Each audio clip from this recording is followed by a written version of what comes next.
24 TV news.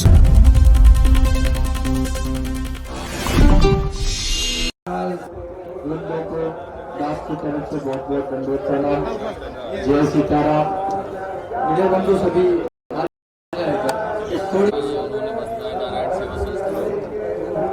चालू कर दो। ये जो है इसका गीता भागवत का खंडन मंडन उन्होंने किया। ये क्या है, प्रभुता पाई काई मत नाही, जो जो मतलब कहते हैं तुलसी जसो तपता तेसी मिले सहाय, आपने आवे ताई पे ताई ता ले जाए। तो जब ज्यादा धन बढ़ जाता है तो अहंकार ही बढ़ जाता है, और अहंकार में खंडन मंडन शुरू हो जाता है। गीता प्रेस गोरखपुर की गीता का भागवत का खंडन करके श्रीमद भागवत सेवा महापुराण अमृत लिखा, अमृतम, जिसमें माँ मतलब मीराबाई का खंडन किया, संतों का खंडन किया है। ये हमारे साधु समाज के लिए बहुत बड़ा धब्बा। ये बहुत गलती आपने बता रहे हैं। हमारे बाल स्कूल योगी जो है अपने नेमिनाथ जी बताएंगे कि टिप्पणी का सारे विवरण देंगे। ये बहुत गलत हुआ है, और संत समाज तो हमारे भोले से संत होते हैं, ज्यादा समझते नहीं है, और उसका दुरुपयोग ये दूसरे संस्था वाले उसका दुरुपयोग करते हैं। ये दुरुपयोग का अनुबंधन होना चाहिए, क्योंकि बहुत सी जो धन के लोभी है वो धन को लेकर के उनको संस्थाओं को बढ़ा देते हैं और धन से उसका मुंह बंद कर देते हैं, वो भी वो मनमानी करते हैं। आज गीता प्रेस बड़ी जो पहले से आदि अनादि से जो भी भागवत रामायण गीता साहित्य जो भी है वो बिल्कुल सत्य है। आज उसको खंडन मंडन करके, एक तो इसने खंडन मंडन किया कैलाश मानव ने, एक खंडन मंडन किया रामपाल ने, इसने बहुत खंडन मंडन किया, संतों का अपमान किया, संतों के लिए विरोध किया। वैसे आप ये भी करना, पहले तो संत कहता दीन बंधु में दुखी हो, फलाना हो, ठिकाना हो, अब ऐसा करने लगा। तो इसके लिए नेमिनाथ जी जो है ये बताएंगे कि इसका क्या क्या इन्होंने ये विरोध भी कर रहे हैं, और संत समाज जितने भी है आए हैं इनको भी आगे बोलेगी कि मीरा को हम बहुत बड़ी संत मानते हैं, जिनके साथ उसके अपवाद लिख दिया है, संतों को भाण लिख दिया है, ऐसी अनेक चीज लिखी है। उसके लिए मत मैं आप सबको संतों को ये बताना चाहूँगा, मेरे हाथ में एक पुस्तक है महाराज जी, जिसका नाम है श्रीमद भागवत सेवा महापुराण अमृतम। प्रथम दृष्टया तो किसी भी मूल ग्रंथ का नाम बदलने का किसी के पास भी कोई अधिकार नहीं है। भगवान व्यास के द्वारा रचित ग्रंथ का कोई नाम नहीं बदल सकता। दूसरी दृष्टि से मैं आपसे कहूँ, इस पुस्तक के अंदर में वो ये कहते हैं कि जब दो राजनेता साथ रह सकते हैं, दो डाकू साथ रह सकते हैं, 17 राजनीतिक दल मिलकर सरकार चला सकते हैं, तो अलग अलग संप्रदायों के संत मुनि एक साथ एक मंच पे क्यों नहीं बैठ सकते? अगर ये संत मुनि एक साथ नहीं आ सकते तो इन पंथ परंपरावादी संतों से बड़ा और कोई आतंकवादी नहीं है। उन्होंने इस पुस्तक में संतों को आतंकवादी बताया है, और उसके बाद भी जब उनका मन नहीं भरा तो वो लिखते हैं कि एक भांड साधु को उन्होंने क्या कहा है महाराज जी, भांड साधु मीरा के पास आता है और कहता है कि मुझे गिरधर लाल ने भेजा है और मैं आपके साथ, राजस्थानी भाषा का शब्द है, बड़ा अड़क सड़क एक शब्द आता है, इसका मतलब होता है सांसारिक भोग दृष्टि से, कि मैं इसलिए आया हूँ। तो मीरा उसका पलंग लगाती है और कहती है कि आप इस पे विराजमान होइए। तब फिर वो कहता है दुरात्मा की स्त्री पुरुष का संग एकांत में करती है, सब लोगों के सामने नहीं करती। अब इस तरह का प्रसंग राजस्थान की भक्त शिरोमणि, जो राजस्थान की भक्ति की परंपरा की एक वाहक है गंगा के समान, उनके चरित्र के ऊपर में इस तरह की कथा कहना, संतों को भांड बताना, और ऊपर से जब उसका मन नहीं भरा इस पुस्तक को बनाने के लिए, मैं आपको बताऊं कि सारे ग्रंथों को मंगवा के उनको फाड़ा गया, और फाड़ करके हम तो आरती उतारते हैं, पूजा करते हैं, और वो उसको पद्दलित करते हैं, और फिर अपने आप को वो आचार्य महामंडलेश्वर भी कहते हैं कि मैं ये भी हूँ। तो आज संतों के द्वारा हम यही निवेदन करते हैं उनके श्री चरणों में यही प्रार्थना करते हैं कि ये जो लोग इस कुत्सित मानसिकता के साथ में जो संतों को आतंकवादी बता रहे हैं, मीरा के साथ संतों के भांड शब्द का प्रयोग कर रहे हैं, ग्रंथों को फाड़ रहे हैं या ग्रंथों के साथ जो अवमानना कर रहे हैं, इनका विरोध होना चाहिए। और ऐसे व्यक्तियों के पास में किसी भी प्रकार की धार्मिक गद्दी या उनके पास स्थान होने का कोई हक नहीं बनता है और हम इसका विरोध करते हैं। मैंने राजस्थान में इसके लिए मुहिम लगाई, आंदोलन भी किया, कई तरह की चीजें करी और हमारा प्रयास यही है कि सनातन परंपरा जब तक शास्त्र संरक्षित नहीं हो सकते, सनातन की परंपरा भी सुरक्षित नहीं हो सकती। तो शास्त्रों की और धर्म के संरक्षण के लिए ऐसे व्यक्तियों का जो कि धार्मिक चोला ओढ़ करके और फिर ऐसी बात करते हैं, एक कोई बाहरी व्यक्ति ये बात कहता है तो हम समझ सकते हैं और उसको भूल जाते हैं कि ये बाहरी है, इसकी बात पे क्या ध्यान दें। लेकिन जब कोई हमारा ही चोला ओढ़ करके और हमारे ही बोले वाले संतों के द्वारा छल करके वो गद्दी लेता और आचार्य महामंडलेश्वर बनता और उसके उपरांत वो अपने आप को ये कहता है कि संत आतंकवादी है, ये भांड है, मीरा के साथ ऐसा है, ग्रंथों को फाड़ना, और कोई संत सेवा नहीं, किसी चीज से कोई मतलब नहीं, तो क्या ऐसों का आचार्य महामंडलेश्वर होना चाहिए? दास से जब कॉलेज एजुकेशन के समय महाराज जी मैं एक निवेदन करूं, मुझसे ये कई बार पूछा गया और कहा गया कि आपके तो इतने रुपए में ऐसे बना देते हैं, संतों के साथ ऐसा कर देते हैं, ये कर देते हैं। तो उन युवा जनरेशन की विचारधारा को देख के ये लगता है कि हमारी जो गुरु मूर्तियां हैं, अगर ये ऐसे ही चलता रहा, आने वाले कुछ वर्षों में उनका जो सम्मान है उस गद्दी और स्थान की वजह से वो समाप्त हो जाएगा। और हमें चाहिए कि हम इसके लिए कुछ करें ताकि वो हमारे गुरु परंपरा का और गुरुओं का जो सम्मान है, जो उनकी गरिमा है, वो सुरक्षित रहे। तो हम निवेदन करते हैं कि ऐसे व्यक्ति को निष्कासित किया जाए और वो अपने आप को महामंडलेश्वर मान के बैठा है, वो क्षमा मांगे संतों से, संत समाज से, अपनी पुस्तक को नष्ट करवाए और ऐसे व्यक्ति के पास में किसी भी प्रकार की इस तरह की गद्दी होने का कोई हक नहीं है। तो अब महाराज श्री इस बारे में क्या कहते हैं, संतों का क्या समर्थन होता है? बंधु लोग कुछ पूछना चाहेंगे वो पूछ सकते हैं। महाराज जी, क्या PIL का भी एक ऑप्शन होता है? जैसे आपने मीडिया में ये बात कही, आप अभी जैसे बता रहे थे कि राजस्थान में हमने इसकी आंदोलन चलाए थे, हाँ। तो क्या इसके लिए कुछ कानूनी लड़ाई भी लड़ने की तैयारी है?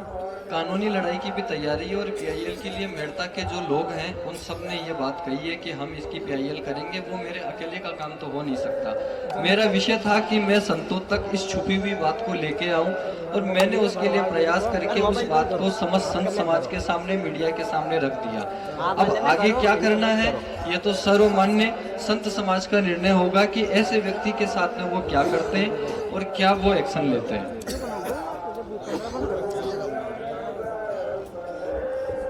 आपका भला।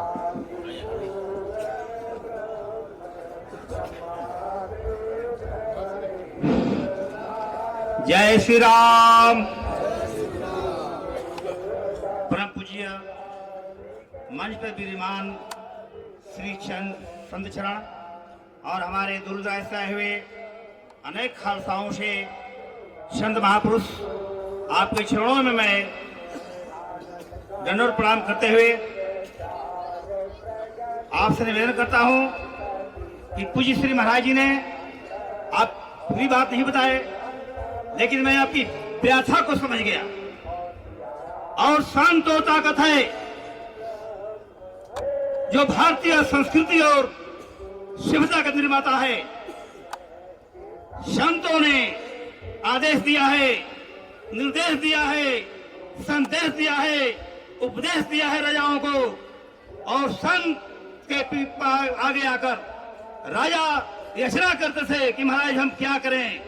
कोई भी सामाजिक, आर्थिक, पारिवारिक आपदा आती थी तो संत महात्मा ही उसका विकल्प देते थे। और हमारे भारत में सबको विदित होगा कि गीता, महाभारत, रामायण में, भागवत में ऐसा कुछ नहीं जो नहीं है, सब समाहित है। मैंने खोज के लिए कई धर्म संस्थाओं में गया, बौद्धिस्टों में गया, जो ये ब्रह्म कुमारियों में गया, सोहम में गया, कई पंथियों में गया। उनका एक लेक्चर रहता है कि महामंत्र जो जपत महसू, अगर हमारा विरोध करते हो तो हमारी गुरुजनों की पुस्तकों से मत बोलो। तुम्हारा क्या है? हम सनातन हैं, हमारा उदय है, लेकिन अस्त्र नहीं है। और तुम हमसे हमारी बात कर रहे हो। तो मैं संत महापुरुषों के बीच में मैं कई निंदा करता हूं नारायण सेवा संस्थान के लिए, और मैं मांग करता हूं पत्रकार बंधुओं से और अखाड़ा परिषद में बात किया जाएगा। अब चलिए त्रिनोनियों में बात किया जाएगा, अखाड़ा परिषद के अध्यक्ष से बात किया जाएगा कि उसको निष्कासित किया जाए। किस हैसियत से आप उसको महामंडलेश्वर बनवा दिए? अभी मैं एक दिन देखा है किन्नर को महामंडलेश्वर बनाया गया। संत समाज की गरिमा कोई व्यवस्था है कि नहीं है, मैं संतों से पूछना चाहता हूं। जो चौराहे से पकड़कर संत महात्मा इकबालों को महामंडलेश्वर बना देते हैं और आप पैसे पर एक बना रहे हैं। इसलिए हमारे वैरागी समाज को, चतुर्थ संप्रदाय के सभी संतों को मैं आपसे निवेदन करता हूं कि जो हमें दुर्दशा होती है, जो दुर्गति होती है, जो हमारा अपमान होता है, इस पर हमको अपने को संगठित रहना पड़ेगा। पहले हमको अपने आचार विचार संस्कार को कायम रखना पड़ेगा, अपना भजन पूजन कायम रखना पड़ेगा, क्योंकि हम जहाँ चले थे, जहाँ के लिए चले थे वहां नहीं पहुंच गए, वहीं लौट रहे हैं। ये सबसे भारी भूल है। तो समय का भाव है, इसलिए मैं अपनी बात को मन में बहुत व्यथा है। कोई कभी कहा है कि डाली डाली पर नजर डाली, सारी डाली छान डाली, अफसोस की डाली पर नजर डाली, माली इस डाली को काट डाली, अफसोस इतना ही है। और हम सब मिलकर सब समाज अपने रमणाचार्य को, अपने जगत गुरु को, अपने द्वाराचार्य को हम सब चलो कहें कि भारत के हर गांव में 6,500 से अधिक गांव है, हर गांव में 3 दिन का शिविर लगाइए और हमारे बच्चों को, हमारे लोगों को, हमारे माताओं को संस्कार शिविर लगाकर उनको उपदेशित कीजिए, संस्कार पढ़ित व्यवस्था रखिए। लेकिन हम जाएंगे तो हमसे किराए की बात किया जाएगा, 20 रुपए किलोमीटर, इतना किराया। कैसे धर्मगुरु हैं? उनसे कहना है चलिए हम साथ में चलेंगे। मेरा नाम सुखराम दास, मैं खाक चौक से हूँ और महाराज जी जो राम स्वयं बहुत ही साथ घूमे जानते हैं। हम हर तरह से तैयार हैं इस रामानंद संप्रदाय के लिए, चतुर्थ संप्रदाय के संतों के लिए, आपके मर्यादा के लिए, आपके सम्मान के लिए मैं धन मन तन से तैयार हूँ। और इन्हीं बातों के साथ मैं अपनी वाणी को ध्यान देता हूँ। बहुत संत महापुरुष वक्ता बैठे हुए हैं, हर बात तो नहीं कह पाया, फिर धन्यवाद करता हूँ। जय श्री राम।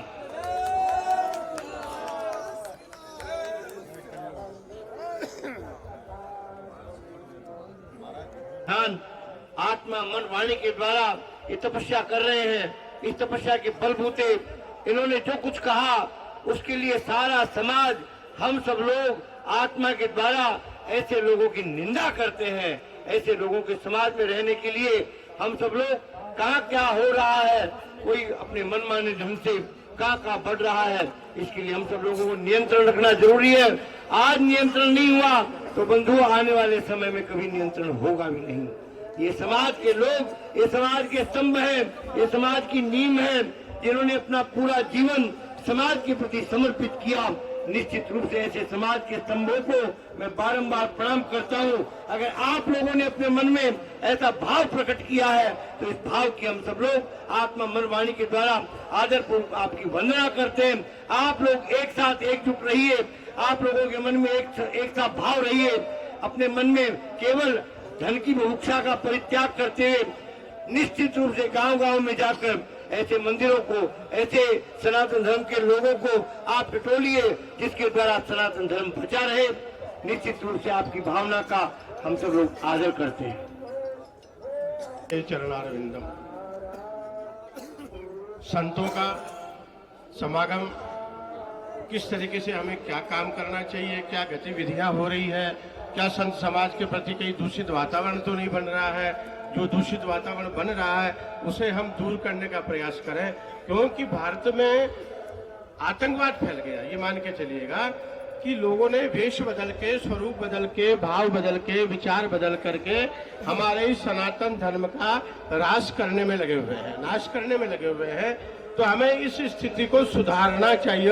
और हमारे अखाड़ा परिषद के जो महापुरुष हैं, जो पदासीन है, उनसे भी मैं आह्वान करूंगा कि भाई आप पदों पर बैठे हैं, हम सब लोगों की सहमति से आप लोग बैठे हैं यहाँ, तो हम सब लोगों का ध्यान रखें, हमारी मर्यादाओं का ध्यान रखें, हमारे साधु समाज में जो संस्कार है उनका सबका ध्यान रखते हुए इस मुहिम को आगे बढ़ाएं। कहीं ऐसा ना हो कि आने वाले समय में ये संत समाज की स्थितियां ही बदल जाए और बाहरी लोग सूट पैंट में, कोट पैंट में आकर के हमारे इस स्थिति को परिवर्तन कर दें। मैं सभी से आह्वान करूंगा, निवेदन करूंगा कि आप सब एकजुट रहें और एकजुट होकर के इस कार्य को, इस मुहिम को आगे बढ़ाएं। केवल यहाँ तक सीमित ना रहे कि केवल भाषण हो गया है और आपस में कर लिया है। अभी महाराज श्री ने कहा, हमारे रामशरण मनोहर शरण दास जी महाराज ने निवेदन किया कि हमें सबको अपने स्थान से बाहर निकलना चाहिए।